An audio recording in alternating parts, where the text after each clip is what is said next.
সালাম আলাইকুম প্রিয় দর্শক, এই যে চলে আসলাম। নিজের কাজ নিজেই করা ভালো।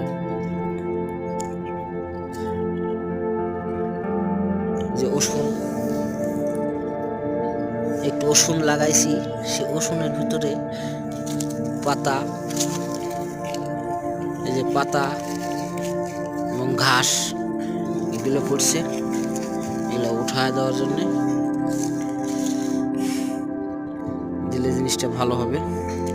যে সামান্য একটু জায়গা, এখানে ওই 2-3 কাঠার মতো জায়গা, এই জায়গাতে একটু রসুন লাগাইছি। এই যেমন এখানে আলু লাগাইছি, একটু দেশি আলু, একবারে 60-এর অরিজিনাল পাখড়ি। এই যে আবার বেজুর কালাই বলা হয়, যে বেজুর কালাইয়ের সিদ্ধ শরবত।